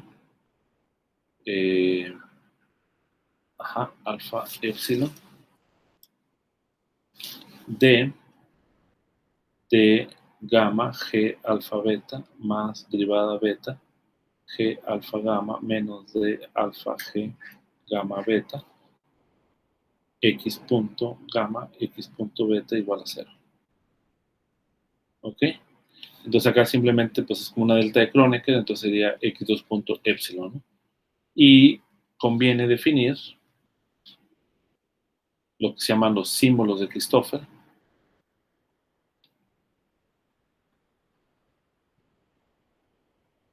que son estos símbolos, gamma, alfa, gamma, beta, definidos por esa cantidad que la voy a robar acá para aprovechar el tiempo.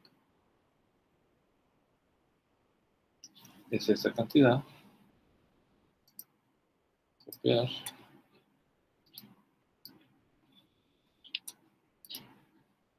Pegar. ¿Okay?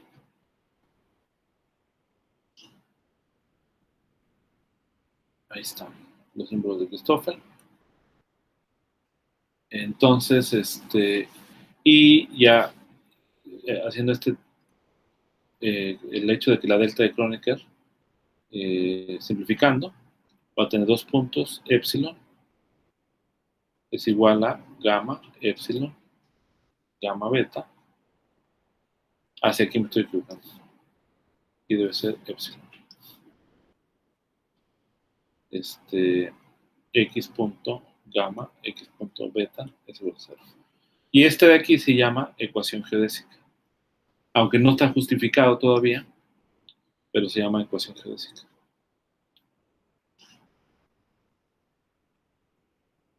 Para justificar que esta es la ecuación geodésica, es decir, la ecuación que nos da una longitud mínima para una curva, necesitamos un lema que lo voy a poner ahora.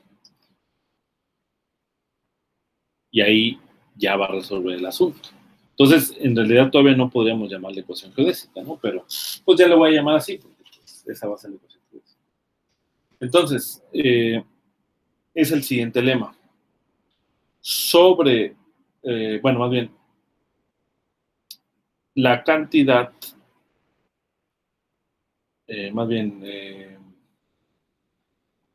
para una curva, sería así, mira, una curva X lambda que cumple la ecuación geodésica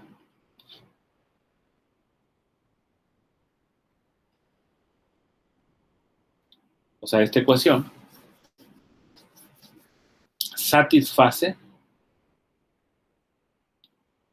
la siguiente ecuación también, o la siguiente condición, G alfa beta. Esta G, acuérdense, depende de la X y a su vez depende de lambda. X punto alfa, X punto beta, igual a una constante. ¿Sale?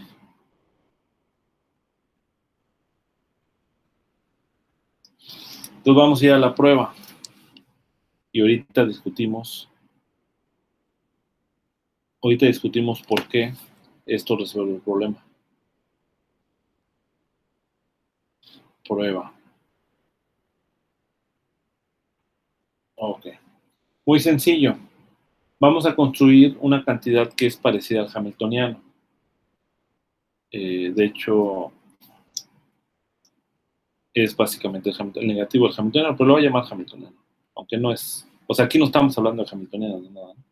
Lo voy a llamar H a L menos derivada L con respecto a X punto alfa. X punto alfa. Normalmente en mecánica clásica se define al revés, pero bueno, aquí estamos hablando de... No es en sí el hamiltoniano, ¿no? Pero es pero voy a considerar esta cantidad, ¿no? Y lo que voy a hacer con esta cantidad es calcular la derivada de esta cantidad. Entonces uno puede probar para cualquier lagrangiana, ¿no? Que nada más dependa, fíjate, esta es una lagrangiana, que es una función que depende de X punto alfa y de X alfa, pero no depende de lambda explícitamente. Entonces es algo básico, que si yo calculo la derivada con respecto a lambda de esto va a ser la derivada de L con respecto a lambda, menos la derivada de esto con respecto a lambda, ¿quién va a ser? Bueno, pues hay que calcular esta cantidad y calcular esta cantidad de ambos lados, ¿no? O sea, de ambos términos. Entonces, el primer término, la manera en cómo depende la lagrangiana con respecto a lambda es a través de X alfa y de X alfa. Entonces, tenemos que utilizar regla de la cadena. Hay dos términos. Entonces voy a tener derivada L con respecto a X punto alfa por la derivada de X punto alfa con respecto a lambda, más derivada L con respecto a X alfa por la derivada de X alfa con respecto a lambda, que es X punto alfa, ¿no? Y luego menos esta cantidad que sería pues, la regla de Leibniz, ¿no? Pues voy a tener lo siguiente, fíjate. Derivada con respecto a lambda, derivada de L con respecto a X alfa por X punto alfa menos derivada L con respecto a X punto alfa por la derivada de X punto alfa con respecto a lambda. Entonces aquí ya este término y este término, pues ya los puedo eliminar. Ahora, este término, ¿quién es? Factorizo este término, que es el mismo que está acá, y entonces voy a tener derivada L con respecto a X alfa menos derivada con respecto a lambda, derivada L con respecto a X punto alfa, todo esto multiplicado por X punto alfa. Pero este es igual a 0 porque estas son las ecuaciones de Euler-Lagrange.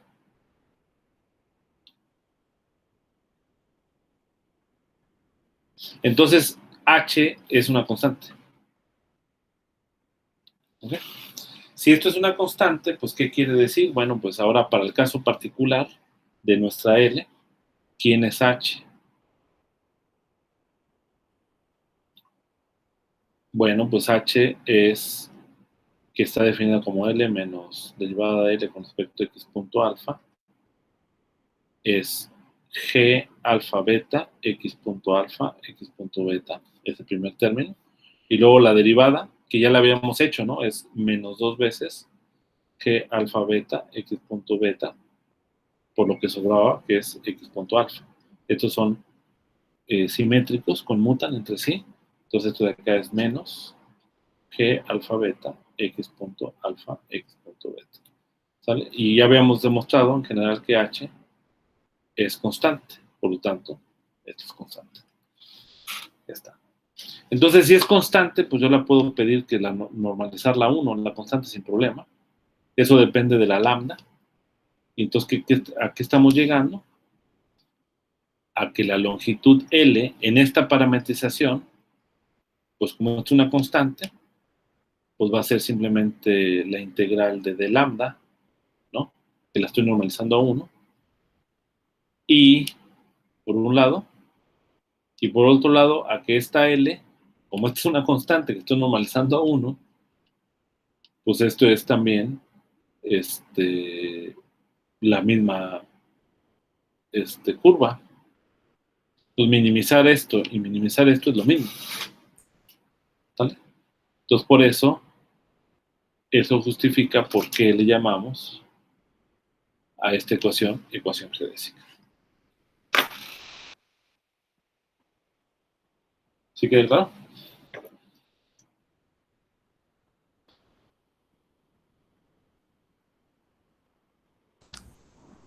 Pues creo que sí, pero igual quisiera revisar las cuentas de la variación paso a paso más después. Sí, revísenla.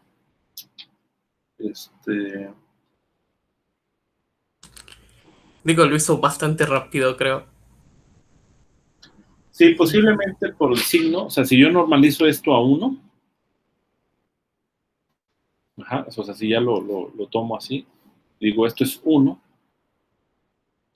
entonces en efecto aquí, esta L exactamente queda esto, ¿no? Porque aquí lo que teníamos era la raíz de esta cantidad, la raíz de 1, pues eso. Pero en L sería menos, porque en L nada más aparece este.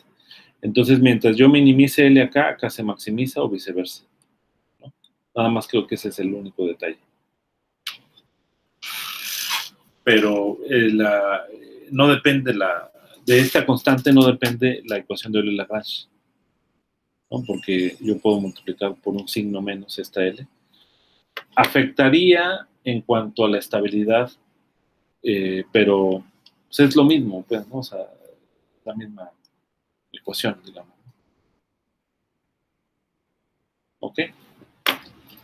Muy bien, pues sí, chequen la variación y hagan las cuentas para que concluyan con la ecuación geodésica y listo. Pues yo creo que con eso ya terminamos, jóvenes. No sé si quieran comentar algo. Vamos uno por uno, ¿no? Como en la otra.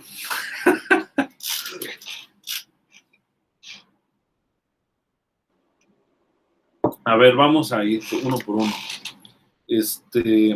Déjame nada más acá. Francisco creo que se salió, ¿no? Pues sí llegó, ¿no? Después de que dijo que iba a ir a... Sí, había regresado. Se había regresado. Ok. Déjenme...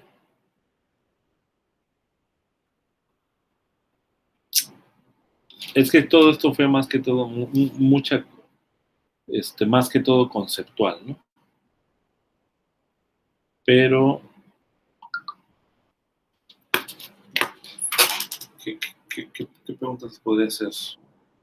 Creo que yo le puedo preguntar. Ajá, a ver, comentar. Comente, Rubén. Es que, bueno, la primera parte sobre las Sí. formas y el tono de luz, bueno, el tono es Sí. como que matemáticamente sí lo entendí. Me llama mucho la atención cómo esta vez ya estamos trabajando con una... O sea, que el tono no es como lo que veníamos trabajando, que eran como más tangentes. ¿Cómo es que no te alcanzo a escuchar bien? Que me llama mucho la atención lo del cono, ¿no? Como, o sea, Ajá. me da curiosidad por qué se forma exactamente un cono, porque supongo que Geométricamente, ¿por qué tenemos son? la propiedad y por qué exactamente se forma un cono, ¿no? Me llama la atención. Ah, ok. Bueno, es que eso viene del espacio de Minkowski. Lo que pasa es que, digamos, a ver, vamos a ver dónde puedo hacerlo.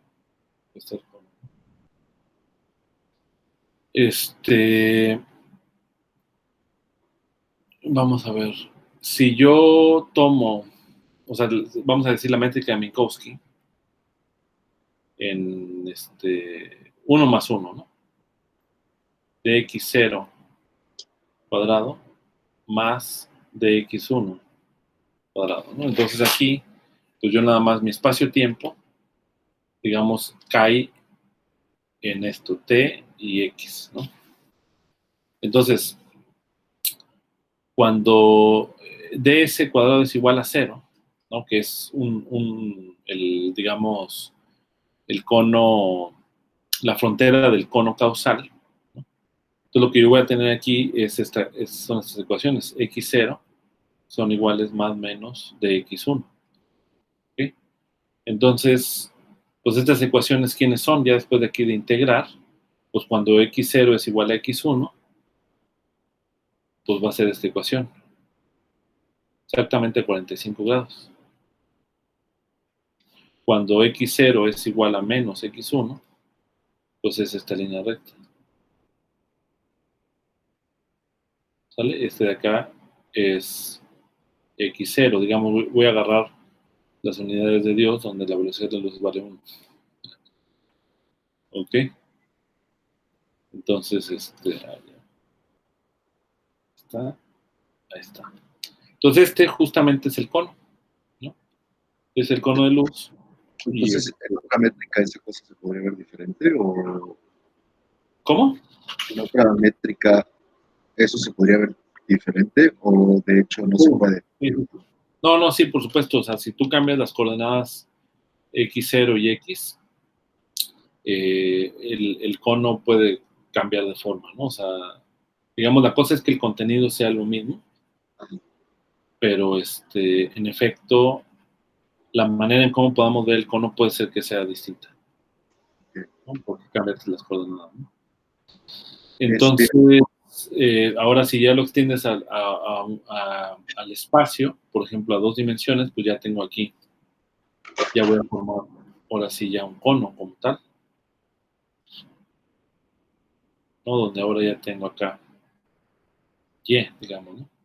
Y ya, bueno, ahí ya está la abstracción, cuando ya lo extiendo a 3 dimensiones espaciales, pues es la misma noción, pero matemática, del cono, en el sentido de que va a haber una región que va a estar acotada por líneas o por superficies cónicas, hipersuperficies cónicas, que, o sea, un cono tridimensional no lo podemos dibujar, digamos, pero pues no lo podemos imaginar que viene de aquí, de esta cosa. ¿Ok? Otra duda, y es que es la parte de cuando hablábamos de subvariedades, antes de entrar a geodésicas, no le entendí. O sea, ya le di vueltas, no logro entender Cuando hablábamos de subvariedades, Ajá. tomamos una subvariedad de una variedad lorentziana. Sí. Y decía que esa subvariedad estaba definida por una función. Sí. Y ahí hay un par de cosas que no entendí. Primero, decía que la función es f igual a 0, pero Sí. su gradiente es distinto de 0. Sí. Bueno, esa parte no la entendí porque en mi cabeza si la función es 0, su gradiente es 0. No, es que es como, por eso puse la analogía, con con el potencial que vimos en la mañana. ¿Sí estabas, no, en la clase? Sí. O sea, aquí phi de r, y dijimos es phi 0, ¿no? Es como si yo agarrara y dijera, voy a agarrar la equipotencial que corresponde a 0, o en otras palabras, yo definiera la función, ¿no? Entonces la función si yo agarro esta función y estudio su gradiente, o sea, esta tiene una función que depende de R, ¿no? O sea, es que la condición que hace que esto sea igual a 0 es cuando está en la superficie. Pero si yo la veo la función como una función de R en el espacio, es, por ejemplo, mira, un caso muy sencillo de entender esto es el caso de la esfera. ¿Cuál sería la función para la esfera? Sería x² más y² más z cuadrado menos el radio cuadrado. Esta es la función, ¿vale? X, Y, Z. Entonces, el gradiente de esta función no es 0, porque pues esto es 2x, es gradiente, entonces sería 2x, 2y y 2z. Ese es el gradiente, entonces esta no es 0, ¿no? Esto no es 0. Nada más en x, y, z igual a 0. Y f, la condición de la que define la variedad, en este caso la esfera, es esta. Es en ese sentido. Entonces digamos que yo tomo esta función, que es la que me va a definir la variedad, y esa función, en función de las coordenadas, me define el gradiente de phi. Antes de que lo hagas igual a 0, obviamente la derivada de 0 es 0, ¿no? Pero, digamos, antes de que lo hagas igual a 0, o tú defines simplemente esta función aparte, ¿no? Y aquí tomas el gradiente, ¿vale? Y claramente cuando ya lo igualas a 0, que eso significa los puntos x, y, z sobre la superficie esférica, eso no implica que el único punto sea x, y, z igual a 0. Okay. De hecho, no hay ningún punto que sea x, y, z igual a 0 mientras r sea distinto de 0. Y ahí mismo definía un vector nu. Y no sé, no sé si no lo alcancé a ver, porque nada más decía que estaba asociado a G, ¿no? Sí, es este vector justamente en el caso de la esfera, x, y, z, de manera particular, que cuando yo lo normalizo, si yo normalizo pues esto va a ser justamente el nu, que en este caso sería el n unitario, ¿no? Y es el vector normal unitario, ¿no? Entonces este sería como el ejemplo en el caso de una variedad riemanniana, que en este caso la variedad riemanniana es el espacio euclidiano R3 y la subvariedad es la esfera. Entonces, habría que ver este tipo de ejemplos en el caso de la... Pues yo creo que de considerar ahora el fondo como la variedad de Minkowski y superficies o hipersuperficies ahí, ¿no? Para ver cómo es. Pero básicamente es esta misma idea.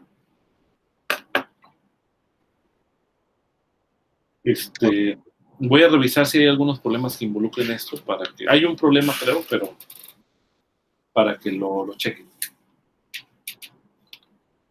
Creo que ya ahora sí. Gracias. Ok, muy bien.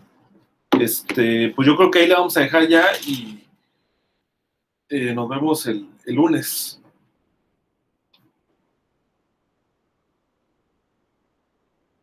Sí, lo que estoy. Sale, vale. Abraham, yo creo que el lunes, después de la clase de relatividad general, ya vemos lo de los videos, ¿no? Sí, profesor. El lunes. Sale, pues. Bueno, que tengan muy buena tarde. Voy a, ahí voy a subir algunas tareas en el Edúcate, para que estén pendientes. Bueno, bonita tarde. Sale, hasta luego.